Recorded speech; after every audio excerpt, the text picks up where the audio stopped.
The fourth book, called The Key. Yesterday's speech, O Asclepius, I dedicate to thee. This day it is fit to dedicate the Tot, because it is an epitome of those general speeches that were spoken to him. God, therefore, and the Father, and the good, O Tot, have the same nature, or rather also the same act and operation.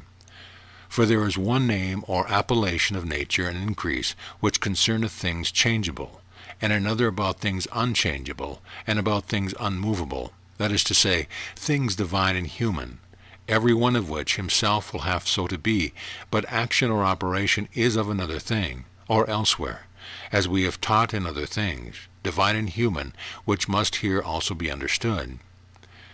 For his operation or act is his will, and his essence, to will all things to be. For what is God, and the Father, and the good, but the being of all things that are yet not yet, and the existence itself of those things that are? This is God, this is the Father, this is the good, whereunto no other thing is present or approaches. For the world and the Son, which is also a Father by participation, is not for all that equally the cause of good and to life to living creatures, and if this be so, he is altogether constrained by the will of the good, which without is not possible either to be or to be begotten or made. But the Father is the cause of his children, who hath a will both to sow and nourish that which is good by the Son. For good is always active or busy in making, and this cannot be any other, but in him that taketh nothing, and yet willeth all things to be. For I will not say, O Tot, making them, for he that maketh is defective in much time, in which sometimes he maketh not, as also a quantity and quality. For sometimes he maketh those things that have quantity and quality, and sometimes the contrary. But God is the Father and the good in being all things, for he both will be this and is it, and yet all this for himself, as it is true in him that can see it. For all things else are for this. It is the property of good to be known. This is the good, O Tot. Tot, thou hast filled us, O Father, with a sight both good and fair, and the eye of my mind is almost become more holy by the sight or spectacle. Trismegistus, I wonder not at it, for the sight of good is not like the beam of the sun, which being of a fiery shining brightness, maketh the eye blind by his excessive light, that gazeth upon it. Rather the contrary, for it enlighteneth, and so much increaseth the light of the eye, as any man is able to receive the influence of this intelligible clearness. For it is more swift and sharp to pierce, and innocent or harmless withal, and full of immortality, and they that are capable and can draw any store of this spectacle and sight do many times fall asleep from the body, into this most fair and beauteous vision, which thing Celeus and Saturn our progenitors obtained unto. Tot, I would we also, O Father, could do so. Trismegistus, I would have, could, O Son, but for the present we are less intent to the vision, and cannot yet open the eyes of our minds to behold the incorruptible and incomprehensible beauty of that good. But then shall we see it, when we have nothing at all to say of it. For the knowledge of it is a divine silence, and the rest of all the senses, for neither can he that understands that understand anything else, nor he that sees it see anything else, nor hear any other thing, nor in sum move the body. For shining steadfastly upon and round about the whole mind, it enlighteneth all the soul, and loosing it from the bodily senses in motion, it draweth it from the body, and changeth it wholly into the essence of God. For it is possible for the soul, O Son, to be deified while yet it lodgeth in the body of man, if it contemplate the beauty of the good. Tot, how dost thou mean, deifying Father? Trismegistus, there are differences, O Son, of every soul. Tot, but how dost thou again divide the changes? Trismegistus, hast thou not heard in the general speeches, that from one soul of the universe are all those souls, which in all the world are tossed up and down, as it were, and severely divided? Of these souls there are many changes, some into a more fortunate estate, and some quite contrary, for they which are of creeping things are changed into those of watery things, and those of things living in the water, to those of things living upon the land. And airy ones are changed into men, and human souls that lay hold of immortality are changed into demons. And so they go on into the sphere or region of the fixed gods, for there are two choirs or companies of gods, one of them that wander, and another of them that are fixed, and this is the most perfect glory of the soul. But the soul entering into the body of a man, if it continue evil, shall neither taste of immortality, nor is partaker of the good. But being drawn back the same way, it returneth into creeping things, and this is the condemnation of an evil soul. And the wickedness of a soul is ignorance, for the soul that knows nothing of the things that are, neither the nature of them, nor that which is good, but is blinded, rusheth and dasheth against the bodily passions, and unhappy as it is, not knowing itself, it serveth strange bodies and evil ones, carrying the body as a burden, and not ruling but ruled, and this is the mischief of the soul. On the contrary, the virtue of the soul is knowledge, for he that knows is both good and religious and already divine. Taught, but who is such a one, O Father? Trismegistus, he that neither speaks nor hears many things. For he whose son that heareth two speeches or hearing fighteth in the shadow. For God and the Father and good is neither spoken nor heard. This being so in all things that are the senses, because they cannot be without them. But knowledge differs much from sense, for sense is of things that surmount it, but knowledge is the end of sense. Knowledge is the gift of God, for all knowledge is unbodily, but useth the mind as an instrument, as the mind uses the body. Therefore both intelligible and material things go both of them into bodies, for of contraposition, that is setting one against another, or contrariety, all things must consist, and it is impossible it should be otherwise. Taught, who therefore is this material God? Trismegistus, the fair and beautiful world, and yet it is not good, for it is materially and easily passable, nay, it is the first of all passable things, and the second of the things that are, and needy or wanting somewhat else. And it was once made and is always, and is ever in generation, and made, and continually makes or generates things that have quantity and quality. For it is movable, and every material motion is generation, but the intellectual stability moves the material motion after this manner. Because the world is a sphere, that is a head, and above the head there is nothing material, as beneath the feet there is nothing intellectual. The whole universe is material. The mind is the head, and is moved spherically, that is like a head. Whatsoever therefore is joined or united to the membrane or film of this head, wherein the soul is immortal, and as in the soul of a made body hath its soul full of the body, but those that are further from that membrane have the body full of soul. The whole is a living wit, a creature, and therefore consists of material and intellectual. And the world is the first, and man the second living creature after the world, but the first of things that are mortal, and therefore hath whatsoever benefit of the soul all the others have.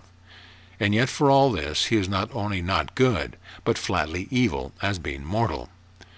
For the world is not good as it is movable, nor evil as it is immortal. But man is evil, both as he is movable and as he is mortal. But the soul of man is carried in this manner. The mind is in reason, reason in the soul in the spirit in the body. The spirit being diffused and going through the veins and arteries and blood, both moveth the living creature, and after a certain manner beareth it. Wherefore some also have thought the soul to be blood, being deceived in nature, not knowing first that the spirit must return into the soul, and then the blood is congealed, the veins and arteries emptied, and then the living thing dieth, and this is the death of the body.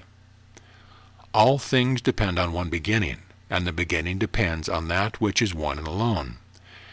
And the beginning is moved, that it may again be a beginning.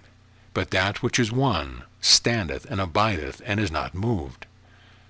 There are therefore these three, God the Father, and the good, the world and man. God hath the world, and the world hath man. And the world is the Son of God, and man as it were the offspring of the world. For God is not ignorant of man, but knows him perfectly, and will be known by him. This only is healthful to man, the knowledge of God. This is the return of Olympus. But this only the soul is made good, and not sometimes good and sometimes evil, but of necessity good. Tot, what meanest thou, O Father? Trismegistus, consider, O Son, the soul of a child, when as yet it hath received no dissolution of its body, which is not yet grown, but is very small. How then, if it look upon itself, it sees itself beautiful, as not having yet been spotted with the passions of the body, but as it were depending yet upon the soul of the world? But when the body is grown and distracteth, the soul engenders forgetfulness, and partakes no more of the fair and the good, and forgetfulness is evilness. The like also happeneth to them that go out of the body. For when the soul runs back into itself, the spirit is contracted into the blood, and the soul into the spirit. But the mind, being made pure and free from these clothings, and being divine by nature, taking a fiery body, range abroad in every place, leaving the soul to judgment, and to the punishment it hath deserved. Tot, why dost thou say so, O Father, that the mind is separated from the soul, and the soul from the spirit, when even now thou sayest the soul was the clothing or apparel of the mind in the body of the soul? Trismegistus, O Son, he that hears must co-understand and conspire in thought with him that speaks. Yea, he must have his hearing swifter and sharper than the voice of the speaker. The disposition of these clothings or coverings is done in an earthly body, for it is impossible that the mind should establish or rest itself naked and of itself in an earthly body, neither is the earthly body able to bear such immortality. And therefore that it might suffer so great virtue, the mind compacted, as it were, and took to itself the passible body of the soul, as a covering or clothing. And the soul, being also in some sort divine, unseeth the spirit as her minister and servant, and the spirit governeth the living thing. When therefore the mind is separated, and departeth from the earthly body, presently it puts on its fiery coat, which it could not do, having to dwell in an earthly body. For the earth cannot suffer fire, for it is all burned of a small spark. Therefore in the water poured around about the earth, as a wall or defense to withstand the flame of fire.